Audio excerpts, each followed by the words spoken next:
Okay, welcome back after the break. और break में से आने में आपका धन्यवाद और आपका स्वागत है।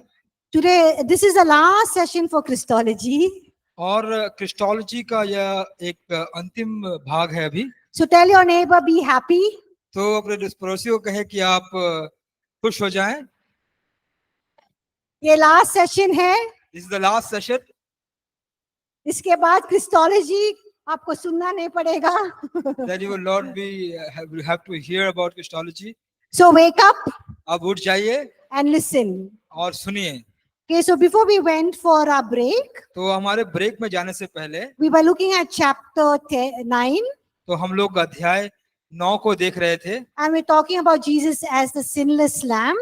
और हम देख रहे थे यीशु मसीह के बारे में जो पाप रहित मेमना है And how he fulfilled the Old Testament sacrifices. और किस प्रकार वह पुराने नियम के बलिदानों को पूरा करता है। Jesus became the Passover lamb. यीशु मसीह एक फसह का मेमना बना। Jesus also was that lamb that was made as a morning and evening sacrifice. और यीशु मसीह वह मेमना ही बना जो भोर और शाम का मेमना था जिसको बलिदान किया जाता था। Which you read in Exodus chapter 29 verses 38 to 42. It's in your notes. और जिसको हम लोग पढ़ते हैं निर्गमन की पुस्तक उसका Exodus 29 38 to 42. 38 से 42 तक। So there are no more morning and evening sacrifices made in our church. और अब हमारे कलीसियाओं में सुबह और शाम का कोई बलिदान नहीं चढ़ाया जाता है। Because Jesus became that a perfect lamb of God. क्योंकि यीशु मसीह वह सिद्ध मेमना बन गया परमेश्वर का। And it says in Hebrews 10:12. और इब्रानियों के 10 के 12 में ऐसा कहता है। It's in your notes, you can look at it. आप अपने नोट में देख सकते हैं, उसमें लिखा हुआ है। It says, but this man, कि यह व्यक्ति, it's talking about Jesus, जो यीशु के बारे में बताता है, after he had offered one sacrifice for sins forever, और जब वो हमारे पापों के लिए हमेशा के लिए जब वो बलिदान कर दिया, he sat down at the right hand of God. वह पिता के दाहिने हाथ जाके बैठ गया। So look at the words. तो यहाँ पे शब्दों को देखिए। He had offered one sacrifice for sins. उसने एक बलिदान दिया पापों के लिए forever. हमेशा के लिए। So there's no more sacrifice for sins that is needed. अब पाप के लिए कोई बलिदान की आवश्यकता नहीं है, नहीं करना पड़ेगा जिसकी आवश्यकता होती है। You understood? आप समझे? And also Isaiah prophesies. और यहाँ पर यशाया भी भविष्यवाणी किया। In Isaiah chapter 53. यशाया के 53 अध्याय के 7 to 10. 7 और 10 वचन में he prophesies Jesus will be the suffering lamb. और उसने यह भविष्यवाणी किया कि वह दुख उठाने वाला मेमना बनेगा। Did Jesus become the suffering lamb? क्या यीशु मसीह दुख उठाने वाला मेमना बना? Did he suffer for your sins and my sins? क्या वह आपके और मेरे पापों के लिए सफर किया, पीड़ा उठाया? His suffering was very painful, yes or no? और उसका जो पीड़ा उठाना था या दुख उठाना था वो काफी दर्दनाक था, हाँ या ना? So Jesus, तो यीशु he became that suffering lamb for us. वह दुख उठाने वाला मेमना जो हमारे लिए था वो बन गया। And he took our place. और वह हमारा जगह ले लिया। He took our place, he died in our place. वह हमारा जगह लेके हमारे जगह पे वो मरा। And he suffered on our behalf. और वह हमारे से होकर वह पीड़ा उठाया। Even though he was sinless. पाप रहित होने के बावजूद भी। And we see as a suffering lamb. अब देखते हैं कि जैसे दुख उठाने के मेमने की तरह। Just like the lamb will not say, hey, don't sacrifice me. जिस प्रकार मेमना कहता है कि हे तू उसको बलिदान मत करो। Does the lamb tell you that? जब when you're going to sacrifice a lamb in the Old Testament, would the lamb say, don't sacrifice me? जब आप पुराने नियम में मेमना को बलिदान करते हैं तो क्या मेमना कहता है क्या मुझे बलिदान मत करो? Does the lamb bring out a knife or a sword and say, I have a gun, I will shoot you or kill you? You sacrifice me? क्या मेमना चाकू बंदूक निकाल के कहता है कि अरे मैं तुझे गोली मार दूंगा अगर तुम मुझे बलिदान करोगे तो, हाँ या ना? So the lamb was very innocent. तो वह जो मेमना था वो बहुत निर्दोष था। It did not retaliate. वह लड़ा नहीं। In the same way, Jesus as the Lamb of God, और इसी प्रकार जब यीशु मसीह जो परमेश्वर का मेमना है, he suffered वह पीड़ा उठाया and he did not retaliate. और वह उसका विरोध नहीं किया, He took upon your suffering and my suffering. वह आपका पीड़ा और हमारा पीड़ा ले लिया। How do we know that Jesus is the Lamb of God? और हम कैसे समझते हैं कि यीशु जो है वो परमेश्वर का मेमना है? Because if you look at your notes, अगर आप अपने नोट्स में देखेंगे, there's Revelation chapter 5, Revelation chapter 6, Revelation chapter 14 and 17.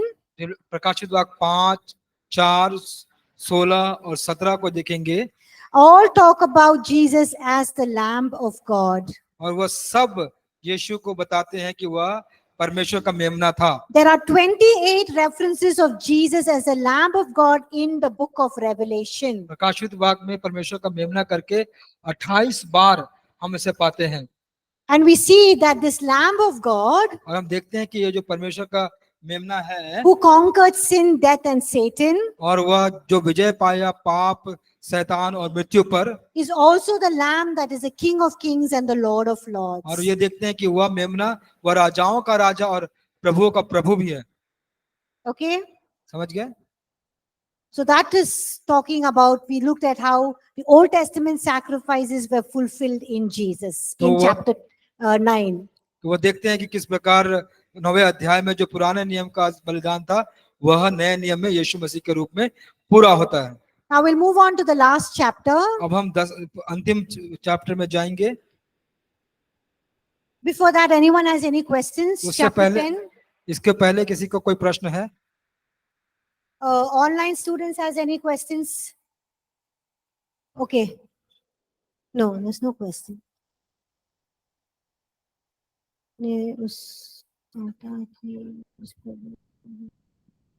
हाँ, wait, take the mic and ask. उनको माइक दीजिए। किसके पास माइक है? माइक लेके आप आ जाइए इधर। हाँ, उनको दीजिए।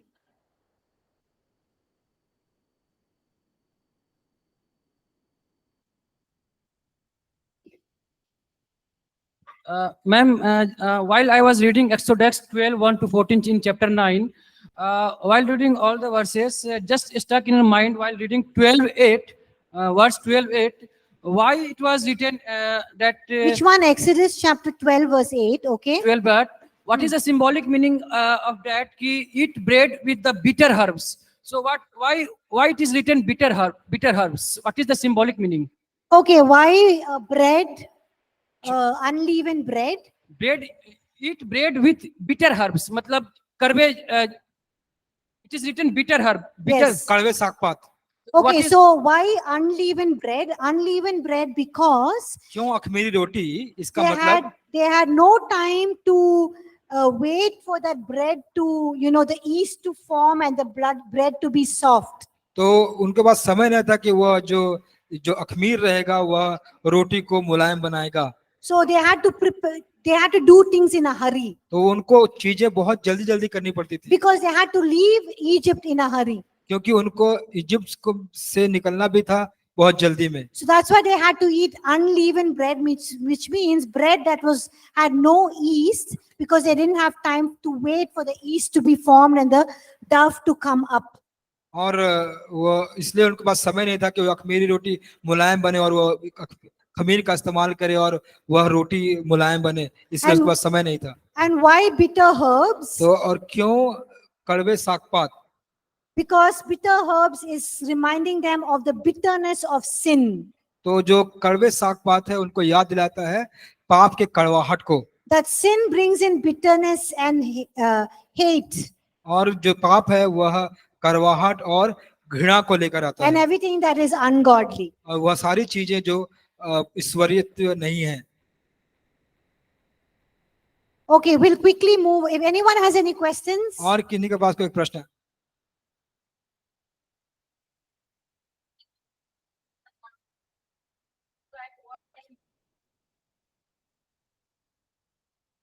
Okay, Jesus died.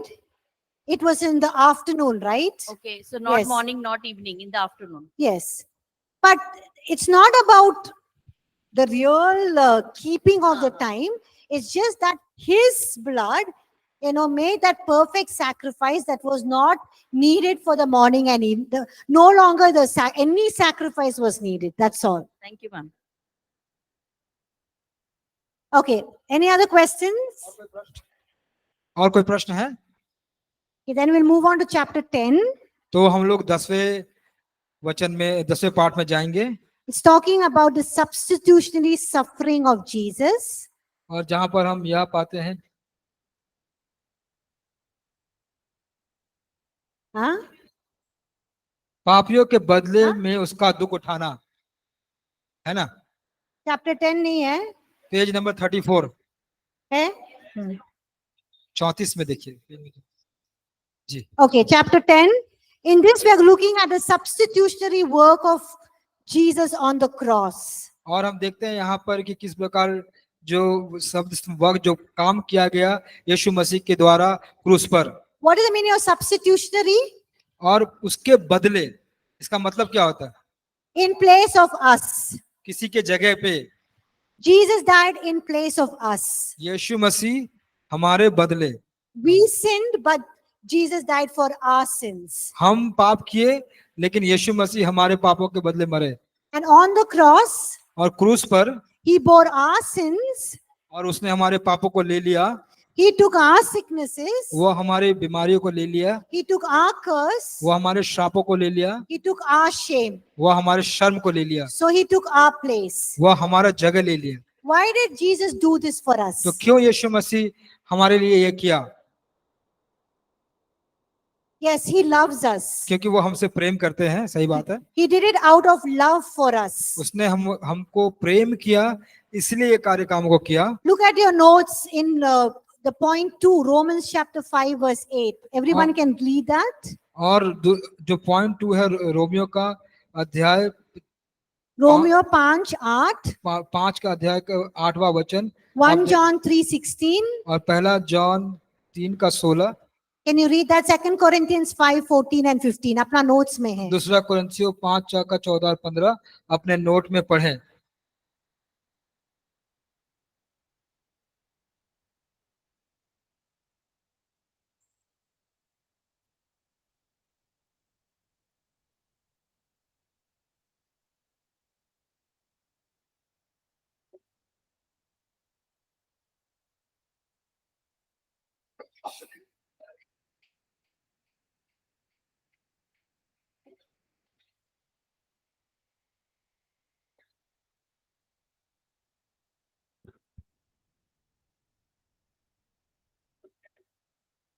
So in these three verses, Romans 5:8, 1 John 3:6, and 2 Corinthians 5:14 and 15, और इन 3 वचनों में रोमियो के 5 के 8, पहला जॉन 3 का 16 और दूसरा कुरिन्थियों 5 का 14 और 15 में we see that Christ died for whom?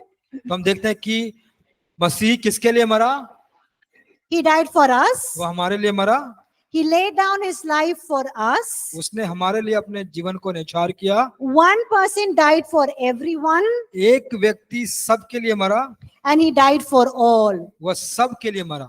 So it's talking about the substitutionary suffering and death of Jesus. और वह सबके लिए मरना के बारे में दिखाता है जो यीशु मसीह का था। So Jesus died in place of all of us. और यीशु मसीह हम सब के लिए मर गया, He did it for us. वह उसने हमारे लिए किया। So what did he do for us on the cross? तो वह उस क्रूस पर क्या किया उसने? What is the substitutionary work Christ did on the cross for us? और मसीह ने हमारे एवज क्या किया क्रूस पर? Look at it's mentioned in Isaiah chapter 53. Isaiah के 53 अध्याय को देखिए। Look at Isaiah, read Isaiah 53. It's in point 1 of chapter 10. और इसाया के 53 अध्याय के 4 and 6. 4 और 6 वचन को पढ़े। It's point 1 in chapter 10. It's point 1, chapter 10. और 10वें अध्याय के पहला बिंदु है वो, first point.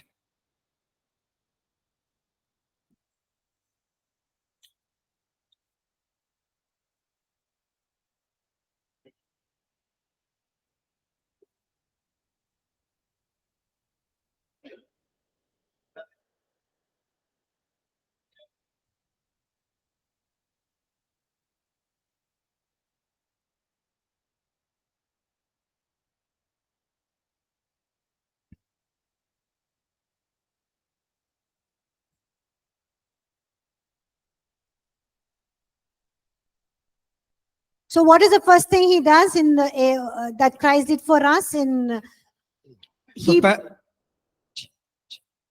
yeah, verse 4? What is the first thing? तो चौथे वचन में सबसे पहला क्या काम है, क्या चीज है वो बताइए।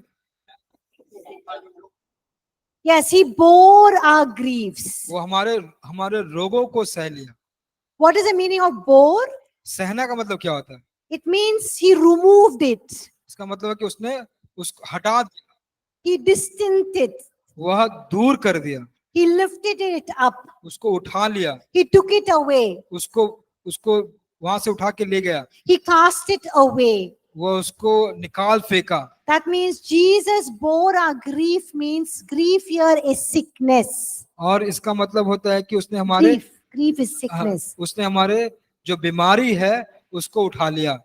So, उठा लिया का मतलब क्या है? What is the meaning of lifted? It means he removed it. इसका मतलब उसने उसको हटा दिया, He put it away in a distance. उसको उसने बहुत दूर में रख दिया, He lifted it up. उसको ऊपर उठा लिया, He took it away. उसको उसको निकाल फेंका, He cast it away. उसको निकाल कर बाहर फेंक दिया। So the first thing is he bore our sickness. जिसका जो पहला चीज हम देखते हैं कि उसने हमारे रोगों को उठा लिया। What is the second thing? दूसरा क्या है? He carried our sorrows. वो हमारे दुखों को उठा लिया, He carried our pain. जो हमारे दर्द थे उसको उठा लिया। All your pain he's carried. Amen. जितना भी दर्द है आपका वो उसने उठा लिया। आमीन। He was wounded for our transgressions. वह हमारे अपराधों के कारण घायल हुआ। What is the meaning of our transgressions? तो हमारा जो अपराध है उसका मतलब क्या होता है? Transgressions means sin. ट्रांसग्रेशन का या अपराध का मतलब होता है हमारा पाप। He was bruised for our iniquities. वह हमारे अधर्म के कारण उसको कुचला गया। What is the meaning of iniquities? हमारे अधर्म का मतलब क्या होता है? It means the very nature or inclination or attitude to sin. और हमारा जो वह स्वभाव जो वह पाप के गुण को दर्शाता है उसको अधर्म कहते हैं। He took our punishment वह हमारे दंड को so that we can receive shalom. कि हम शांति प्राप्त कर पाए। Shalom is not only peace. सालों का मतलब वो शांति ही नहीं, Shalom is a more holistic word. यह बहुत विस्तृत शब्द है। What does it mean? इसका मतलब क्या होता है?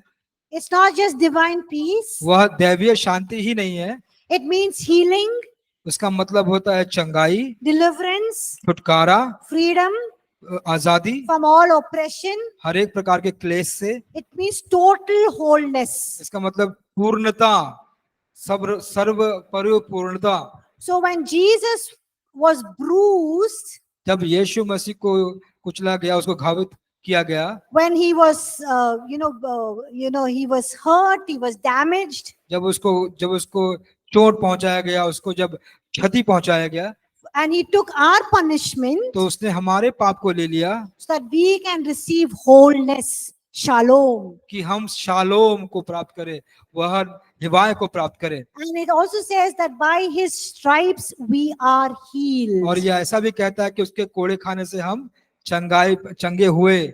We are already healed. हम लोग चंगाई प्राप्त कर चुके हैं। And God the Father put the sins of the world upon Jesus. और पिता परमेश्वर ने संसार के पाप यीशु पर डाल दिए। Not just our sins, हमारे ही पाप नहीं, but our nature or our inclination or our attitude to sin. और जो हमारा स्वभाव है, जो हमारा आचरण है, सो पाप का, उसको भी उसने क्रूस पर डाल दिया। He laid it all on Jesus वो सब कुछ यीशु पर डाल दिया so that we can receive forgiveness of sins, कि हम पापों की क्षमा प्राप्त कर सके, healing for our bodies, हमारे शरीरों के लिए चंगाई प्राप्त कर सके, peace and total wholeness. और हम शांति और पूर्णता की शांति प्राप्त कर सके। And all this is made available for us और ये through- सारे चीजें हमें प्राप्त कराई गई हैं and made available for us और हमको वह उपलब्ध कराया गया है through Jesus यीशु मसीह के द्वारा on the cross. क्रूस पर।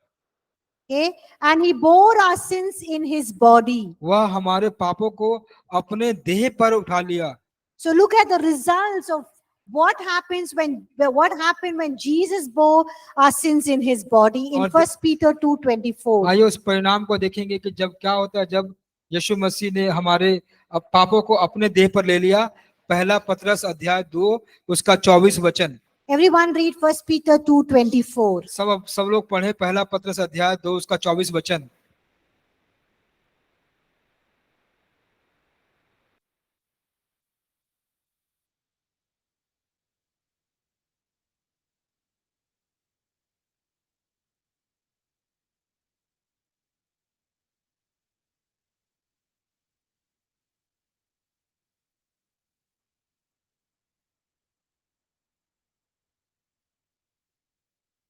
So what does this verse say? तो यह जो वचन है वो क्या कहता है? That why did Jesus bear the sins in his own body?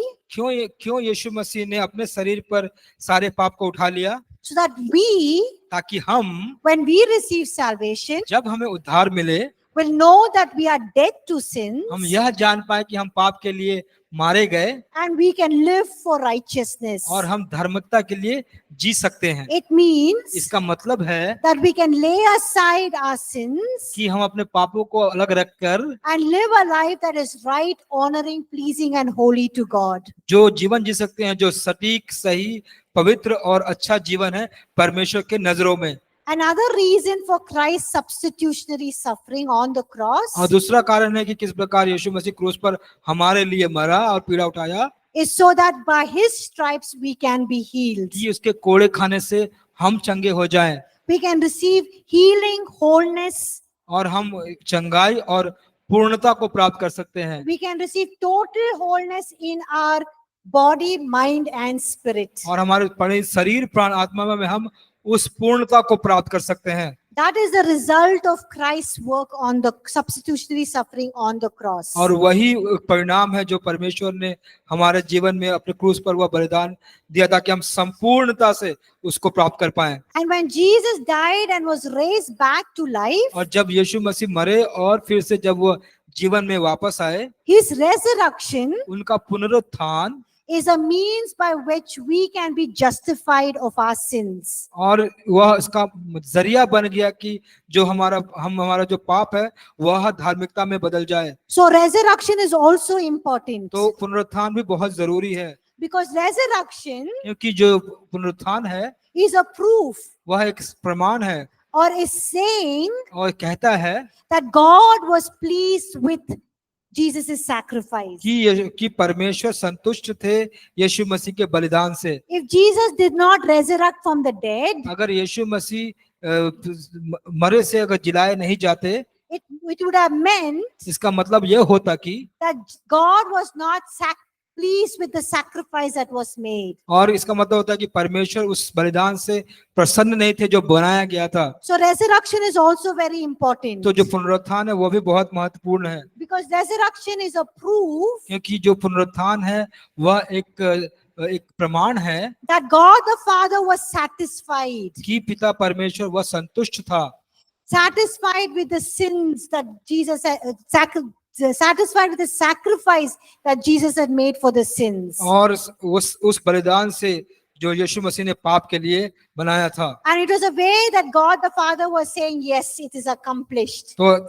इस प्रकार यीशु पिता कह रहे थे कि हाँ अब ये पूरा हुआ। It was a way God the Father was saying, it is complete. और एक रास्ता था जिस प्रकार से परमेश्वर कह रहे थे हाँ अब ये पूरा हुआ। It was a way God the Father was saying, the plan of redemption is done and complete. और वह एक मार्ग था जिससे पिता परमेश्वर कहते हैं कि अब उद्धार की योजना थी अब वो पूरी हुई। And also resurrection और जो पुनरुत्थान है is also very important for us वो हमारे लिए बहुत जरूरी बन जाता है because it declares us righteous and just before God. क्योंकि हमको वह परमेश्वर की दृष्टि में एक धर्म और धार्मिकता के रूप में प्रस्तुत करता है। So when Jesus rose from the dead, जब यीशु मसीह मुर्दे से जिलाया गया we are able to stand before God हम ये परमेश्वर के सामने खड़े हो सकते हैं। and listen carefully. और ध्यान से सुनिएगा And God looks at us और परमेश्वर हमें देखते हैं just as if we have never sinned.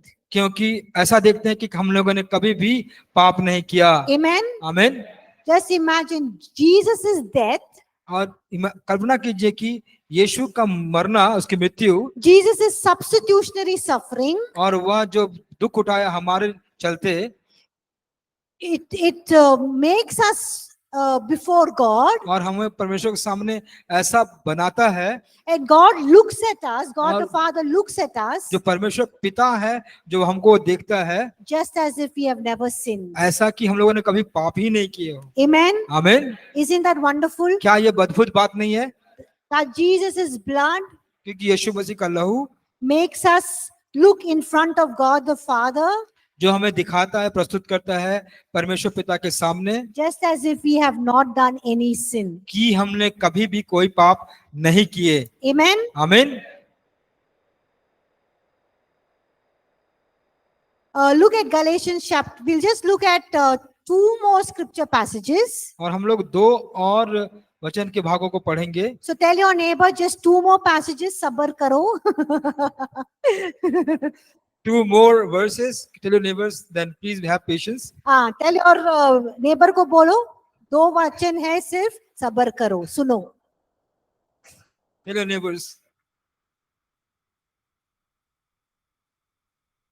Okay, Galatians chapter 3 verse 13. गलतियों की पुस्तक उसका 3 अध्याय 13 वचन। Can everyone read that quietly, please? सब पढ़ सकते हैं क्या उसको?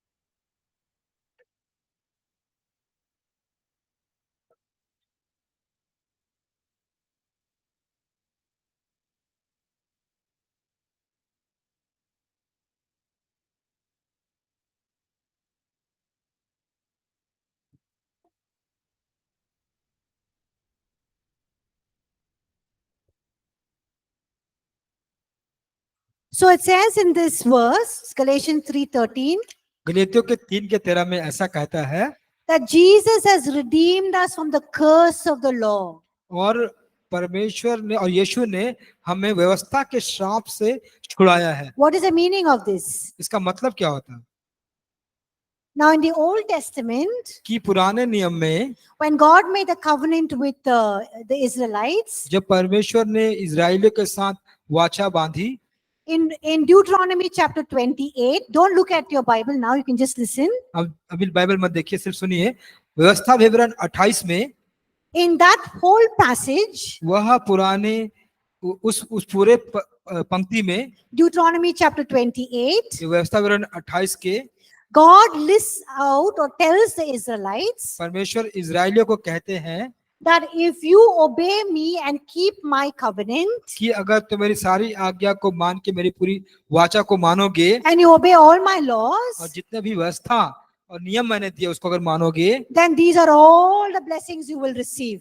और ये सारे आशीष तुमको दिए जाएंगे। But if you don't, अगर आप नहीं करेंगे then you will receive all of these तो ये curses. सारे जो श्राप है वो भी तुम प्राप्त करोगे, तुमको मिलेगा। So Paul is saying तो पौलुस कहता है that when Jesus died on the cross, कि जब यीशु मसीह क्रूस पर मरे, he redeemed us from the curse of the law. वह हमें श्राप के जो नियम का और व्यवस्था का जो श्राप था उससे भी छुटकारा दिया। That means he redeemed us from all the curses that we will inherit. और जो भी श्राप जो हमको वंशों पीढ़ियों से पीढ़ियों तक हमें जो मिलती उससे भी उद्धार कराया। So it's very important for you to read, go back home and read, or in your free time read Deuteronomy chapter 28. बहुत जरूरी है कि जब आप वापस घर में जाएंगे अपने, तो व्यवस्था विवरण 28 को पूरा पढ़ें। घर में means not 2 महीने के बाद, जब आपको फ्री टाइम मिलता है, Deuteronomy chapter 28. जब आप हॉस्टलों में जाएंगे अपने, जब आपको समय मिलेगा तो kindly read Deuteronomy chapter 28,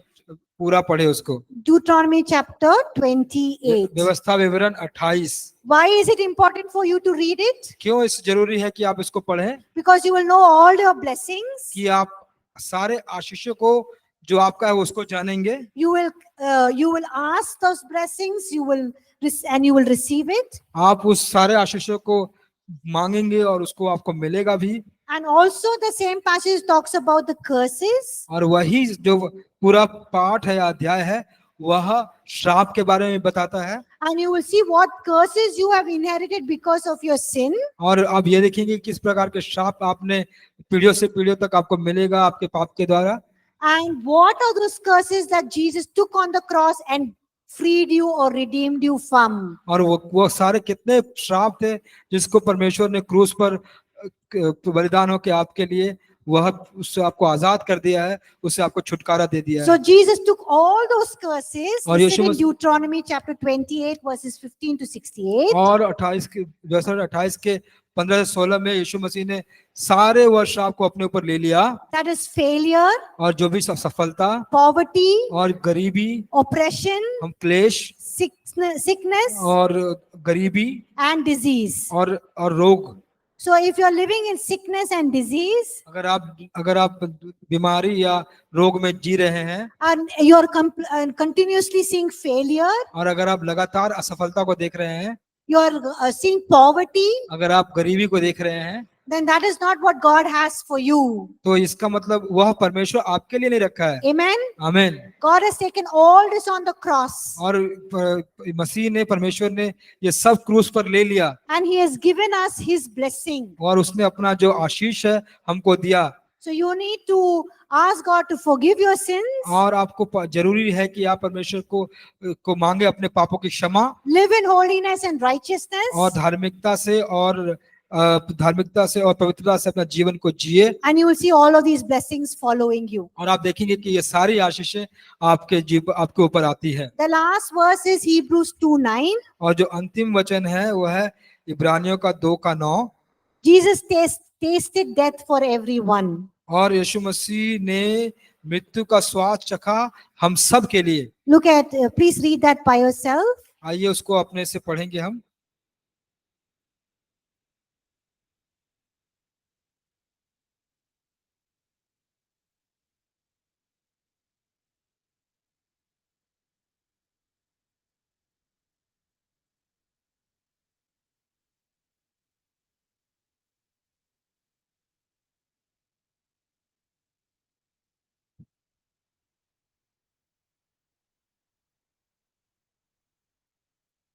So here this verse says तो यहाँ पे ये जो वचन है वो कहता है that Jesus experienced death for every person. तो यीशु ने हर व्यक्ति के लिए मृत्यु का अनुभव किया। He not only took upon our sins, वो केवल हमारे पापों को नहीं लिया, our sickness, our poverty, हमारे रोगों को, हमारी दरिद्रता को, गरीबी को, our curse, हमारे श्राप को, but he also took upon himself death. वह अपने ऊपर मृत्यु भी सह ली। So he took upon himself our death, वह अपने ऊपर हमारे मृत्यु को ले लिया, which is the consequence for our sins. जो हमारे मृत्यु का, हमारे पापों का परिणाम था। And what did we receive? तो हमने क्या पाया फिर? What did we receive? हमें क्या मिला? Okay, he took upon, healing and deliverance, yes. For death, what is, in place of death, what did Jesus give us? Eternal life, the Zoe life, the God kind of life, eternal spiritual life. और परमेश्वर ने हमारे पापों को, रोगों को, दरिद्रता को, सबको लेकर, हमारे श्राप को लेकर हमको जो दिया जीवन है उसे कहते हैं अनंत काल का जीवन या जोए जीवन। Amen. आमीन। Okay. Somebody asked here a question yesterday about resurrection. Jesus is, आपने पूछा था ना? कल एक प्रश्न था जो हाँ. अब किसी भाई ने पूछा था यीशु मसीह के पुनरुत्थान के बारे में। So he asked that when Jesus Christ was resurrected, what kind of body he had? तो इसने पूछा था कि इन्होंने पूछा था कि जब यीशु मसीह का पुनरुत्थान हुआ तो किस प्रकार के शरीर में वो है। Now we need to understand that Christ's resurrection was not just simply coming back to life. तो हमको यह समझना बहुत जरूरी है कि यीशु प्रभु का जो पुनरुत्थान है, मसीह का जो पुनरुत्थान है, वह साधारण रूप से जीवन में आ जाना ही नहीं है। Just like Lazarus came back to life. जैसा कि लाजर जीवन पा के वह जीवित हो गया। Just like the Jairus' daughter came back to जिस प्रकार life. जेरियस की पुत्री अब जीवन पा चुकी। Because Lazarus and Jairus' daughter died one day again. क्योंकि जायरस की पुत्री और लाजरस तो एक बार फिर एक दिन वह मरा। But when Jesus rose back from the dead, लेकिन जब यीशु जब मुर्दों में से जी उठा, was not his body was not subjected to weakness and aging like Lazarus and like Jairus' तो daughter. उसका जो शरीर था वह उस लाजरस के और जेरेस की पुत्री के जीवन का जैसा जो नहीं था, जो एक दिन खत्म हो जाएगा।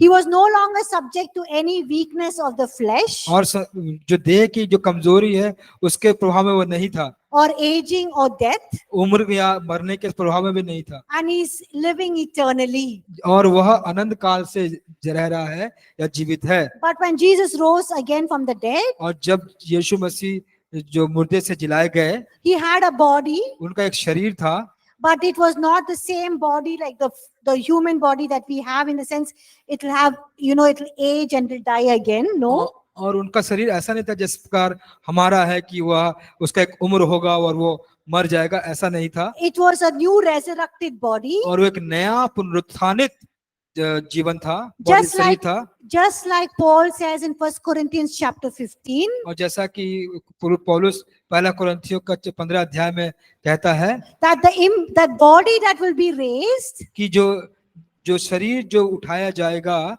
it will be an imperishable body. वह ऐसा शरीर होगा जिसको कभी नाश नहीं कर पाएंगे। It will be raised in glory. वह महिमा में उठाया जाएगा, It will be raised in power. वह शक्ति में उठाया जाएगा, It will be raised a spiritual body. और वह एक आत्मिक बॉडी शरीर के रूप में उठाया जाएगा। So that is how Jesus' body was. और इसी प्रकार यीशु मसीह का जो शरीर था वो था, But he had the human body. उसका एक मानवीय जो शरीर था, देह था, वो जरूर था। Why? Because they could look at him and say, hey, he's a gardener.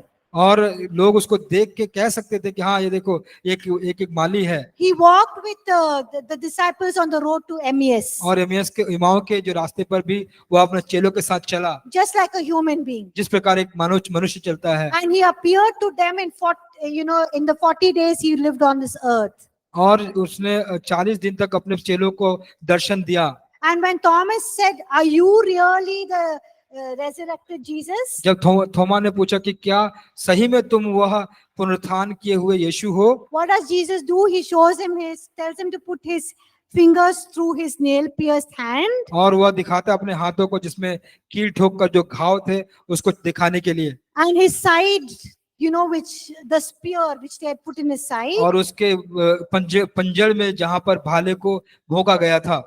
Why did Jesus still have that in his resurrected body? क्यों यीशु मसीह को उसके पुनरुत्थानित शरीर में वो सारी चीजें थी?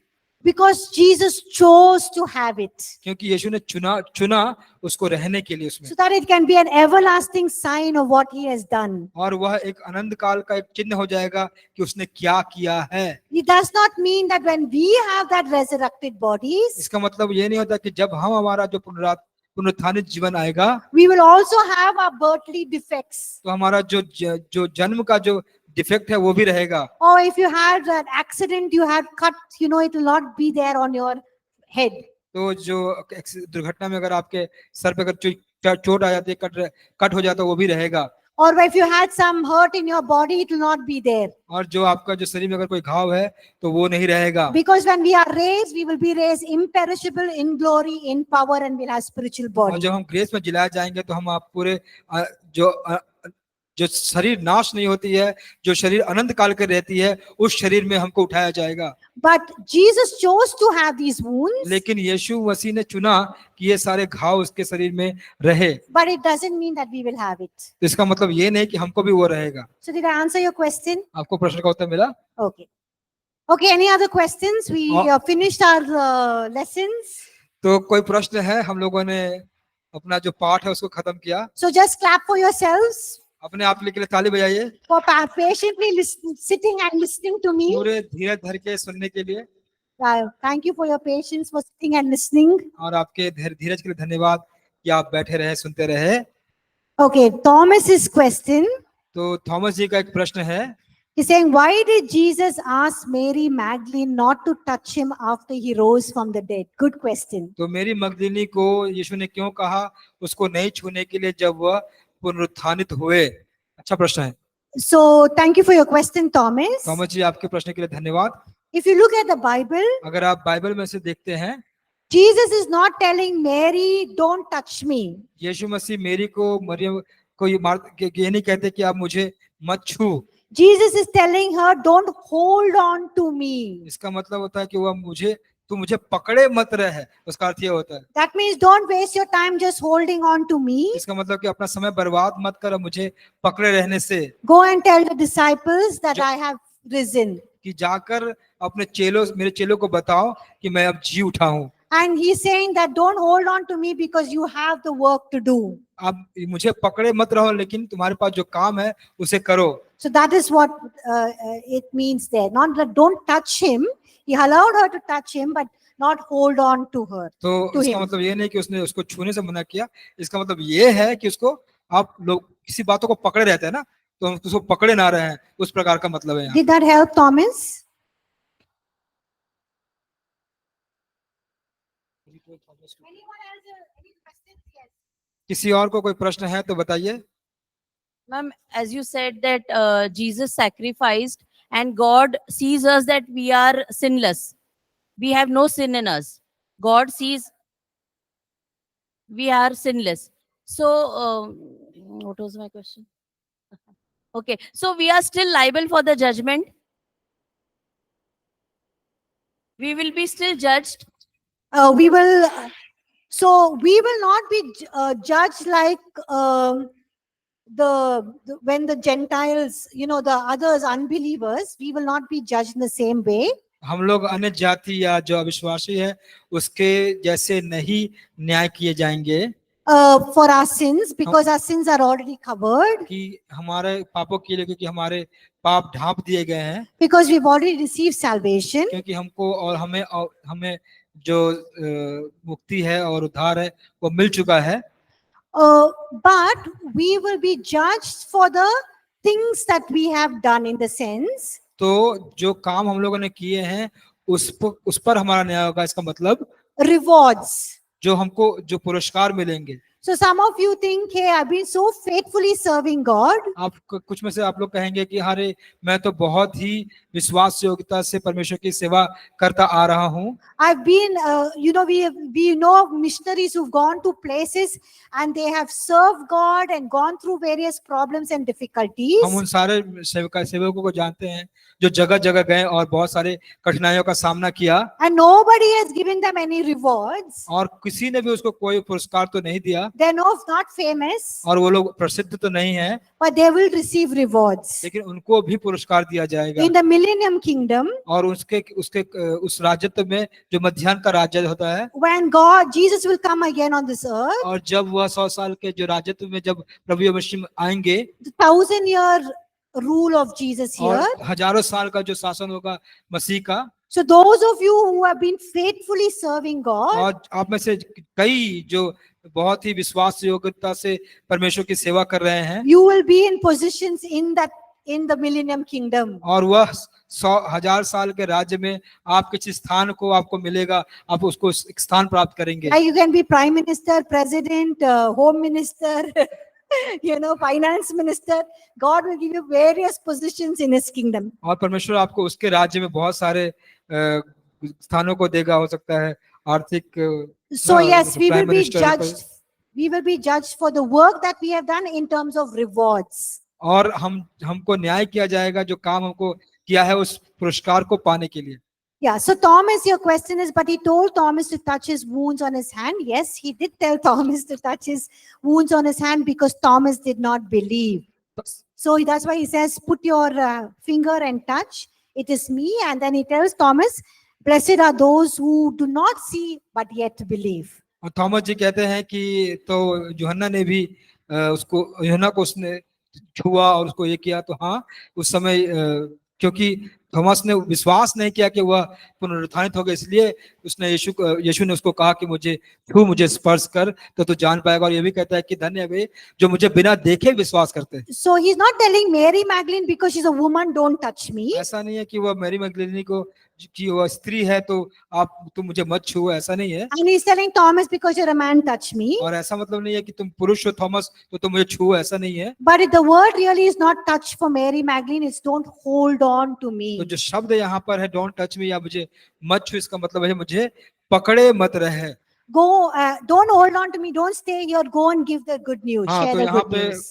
पे यहाँ मत रहो, जाओ जो सुसमाचार है मेरे पुनरुत्थान का सबको बताओ। Did that help, Thomas? क्या ये आप समझ में आया? Okay, thank you. Thank you. Please take the mic. Mic लीजिए. हाँ.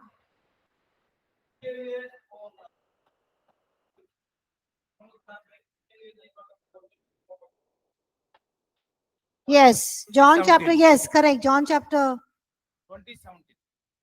yeah. Yes, मैं उसका अर्थ ही समझा रही हूँ. No, he's saying, don't hold on to me, for I have not ascended to the Father. It's not saying that, in any other sense. He's just saying, hey, I am the resurrected Jesus. I have not yet gone back to the Father. Don't keep on holding on to me, but go and tell the disciples that I am here, that I have risen, and I have not ascended back to my Father. तो यूहन्ना 20:17 में इस प्रकार यीशु मसीह कहते हैं पुनरुत्थान होने के बाद मुझे पकड़े मत रहे, मैं पिता के पास नहीं पहुंचा, लेकिन इसका मतलब ये है कि मेरे साथ मत रहे, जा और ये सुसमाचार सबको बता कि मेरा पुनरुत्थान हो गया है, मैं जीवन में आ चुका हूँ। Any more questions? और कोई प्रश्न? हाँ, उनको माइक दीजिए please. Who has the mic? किसके पास माइक है? अपना प्रश्न पूछिए। आप आ जाइए इधर से, आगे आ जाइए आप. हाँ, 5 मिनट है. हाँ, मैम, हमारे पास और just, 5 मिनट है। मेरा सवाल ये है कि जब नूह के समय जब विनाश की परमेश्वर ने योजना बनाई तो यहोवा ने नूह को बोला कि जहाज बनाओ, ऐसे ऐसे करो, और जब तक नूह जहाज में चला गया उस पर परमेश्वर ने विनाश किया। जब यीशु का आगमन था तब भी भविष्यवक्ताओं ने बताया कि यीशु आने वाले हैं, यीशु आने वाले हैं। लेकिन अब ऐसा क्यों कहा जा रहा है कि जब जागते रहो कभी भी आ सकता है, तो इस समय क्यों नहीं पता चलेगा हम लोगों को कि परमेश्वर आने वाला उठाने के लिए हम लोग को? इस समय ऐसा क्यों बोला गया है कि हम मतलब तैयार रहें? Why this time? 2 बार उन्होंने बताया हमें कि उस नूह के समय ही बताया, यीशु के आने समय ही बताया, लेकिन इस बार क्यों नहीं बता रहे हमें वो? What is he saying? Can you please refresh your question? थोड़ा सा फिर से बताइए, इधर आ जाइए, बहुत लॉन्ग है। My question is that at the time of Noah, What is Noah? What is Noah? Noah. Noah, हाँ. Noah. So God revealed to Noah कि I am going to destroy the world. But at the time of Yesu, he also said to Jesus हाँ. कि through the prophets कि Jesus is coming, Jesus is coming. Okay. But in now third time, why it is telling to us कि be aware, I'll come anytime. So this time, why Lord is not telling us time when He is coming?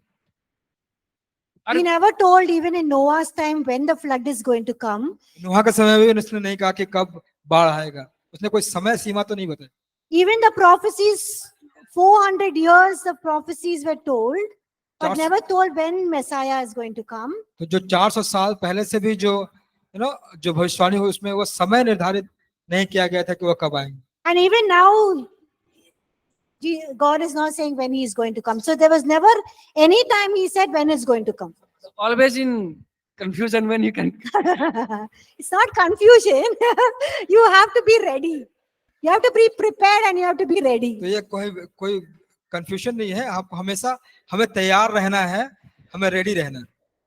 Like Noah's flood also, they didn't know when it's going to come. Suddenly the rain came. तो नूह के But समय it came like almost between 75 to 100 years after God told him to make the. तो नूह को जहाज बनाने के समय भी उसी समय बारिश नहीं आई, लेकिन उसके परमेश्वर के कहने के 75-100 साल के बाद। Thank you for your question. Final question. मेरा क्वेश्चन ये है कि जो मसीह में मर चुके हैं, जो उसका देह जलाया जा चुका है, तो उसका पुनरुत्थान में देह वापस कैसे आएगा जो जल चुका What is है? he saying? मसीह का देह जलाया जा चुका है। नहीं, जो मसीह में है लोग। after we bury people, how they can live, resurrect? How after we bury people, जलाया गया ना कि गाड़ा गया? जिसका जलाया देह नहीं है जल तो। चुका है। fire गया? हाँ, हाँ, जो मसीह में है लोग, वो जैसे समाज के लोग कुछ नहीं मानते कि मत गाड़ो यूं, उसको जलाना रिवाज है, वैसे मसीह के लोगों को जलाया जा चुका है, तो क्या वो जलाया हाँ, हाँ. तो वो उसका पुनरुत्थान कैसे होगा? So if the people are burned, no, the dead bodies हाँ, are burned हाँ. who are in Christ, so how they will, when they resurrect? हाँ, अगर वो you're back. अगर वो ocean, what do you say?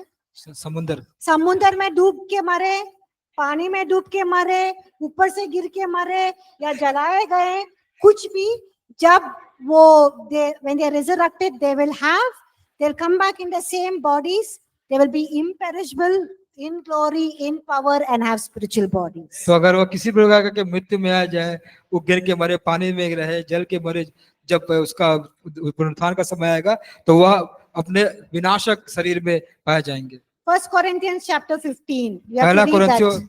पहला कुरिन्थियों उसका 15 अध्याय It talks for 42 to 44. और The 42 kind of bodies we'll have. 42 और 44। कोई सुसाइड कर लिया तो उसको पुनरुत्थान मिलेगा नहीं मिलेगा? Oh, somebody suicides. अगर कोई स्वेच्छा से अपना जान लेता है तो क्या उसको See, पुनरुत्थान मिलेगा कि नहीं? नहीं मिलेगा। if he is a believer, he or she is a believer, अगर वह स्त्री या पुरुष अगर विश्वासी है and they are going through real problems and difficulties, और वह एक सच्चे कठिनाई से और समस्या से होकर गुजर रहे हैं, and they are not able to cope, तो वह सह नहीं पा रहे अब, and they take their lives. और अगर वो अपना जीवन ले लेते हैं, We are no one to judge them. हम तो कोई नहीं है उसको जज करने के लिए। God still loves them. परमेश्वर को फिर भी प्यार करते हैं। Even though I am a worse sinner, God still loves me. अगर मैं भी सबसे गिरा हुआ पापी हूँ, फिर भी परमेश्वर हमसे प्यार करते हैं। God still loves them and understands the problems and situations they are going और through. परमेश्वर भी उनके जो समस्या को स्थिति से वो जो होकर गुजर रहे हैं वो समझते हैं। And He's a gracious, compassionate God. और वो अनुग्रहकारी अनुकंपा से भरे परमेश्वर हैं। And so we leave it to Him to judge. तो हम उनके हाथ में छोड़ देते हैं न्याय करने के लिए। But He can even, resurrect them back to eternal. I mean, they will experience or they will be there in eternal life. तो वो भी अनुभव कर सकते हैं उस अनंत जीवन का। Because they are not able to cope with. We don't know what is the extent. तो Some हम people go through real problems and difficulties. They are not able to cope. So तो कुछ लोग बहुत गहराई से दुख और कठिनाई में जाते हैं जिसको वो सह नहीं पाते हैं अपने there's जीवन। no one they can trust जब उनको and कोई depend नहीं, on.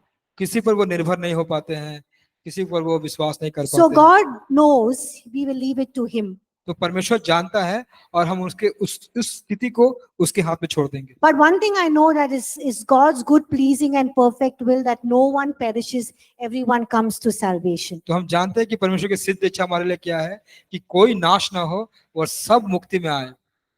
इससे पहले आपने ही बोला last प्रश्न।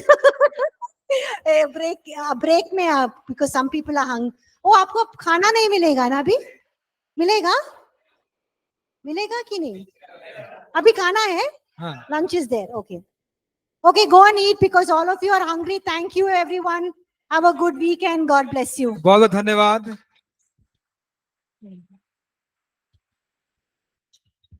We'll just pray. प्रार्थना करेंगे, बाद में जाके भाग के खा लेना। हाँ, ठीक है? हम लोग प्रार्थना भूखे हैं, करेंगे। सबके सब भूखे हैं, पता है। Let's pray. Father, in Jesus' name, पिता यीशु मसीह के नाम से we come to you. हम आपके पास आते हैं। We thank you, God, हम आपको धन्यवाद देते for हैं your plan of redemption आपके उद्धार की इस योजना के and लिए, your salvation. आपके मुक्ति के लिए। We thank you that you love us so much, मैं धन्यवाद करता हूँ कि आप हमसे बहुत प्यार करते हैं that you thought about us, God, और जो आपने हमारे बारे में सोचा that you took upon yourself और आपने अपने आप को धारण किया, our sickness, our pain, our failures, our curses, हमारे श्राप को, हमारे असफलता को, हमारे रोगों को, हमारे दुखों को आपके ऊपर ले लिया, so that we can receive the God kind of life, और हम परमेश्वर के जैसा जीवन वह प्राप्त करने पाए, so that you can receive all the blessings that you have for us. क्योंकि वो सारी आशीषों को हम प्राप्त कर सकें जो आपने हमारे लिए बना के रखा है। Jesus, we thank you for dying on the cross for यीशु, आपका us. धन्यवाद करते हैं कि आप क्रूस पर हमारे लिए मरे, We pray that the cross will not just be something that we learn about, और हम प्रार्थना करते हैं कि ये क्रूस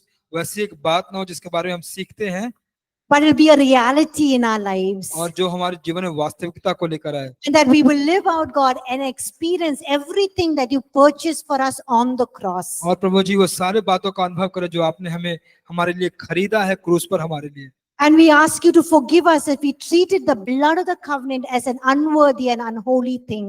और परमेश्वर जो अपने क्रूस पर जो काम किए हैं, आपके लहू को प्रभु जी एक पवित्र वस्तु मानकर हम जान लें, Help us, Holy Spirit, to live lives that are pleasing and honoring in your sight. और पवित्र आत्मा हमें सहायता करे कि आपकी दृष्टि में वैसा जीवन जिए जो सम्मान का जीवन आपके लिए हो, And honor the sacrifice that Jesus did on the cross by shedding his blood. और उस बलिदान का हम सम्मान करें जो यीशु मसीह ने किया क्रूस पर बलिदान होने के द्वारा। Thank you for the Zoe life that you've given to us. धन्यवाद उस जोए जीवन के लिए जो प्रभु ने आपने हमें दिया है, Help us to live and experience that Zoe life here.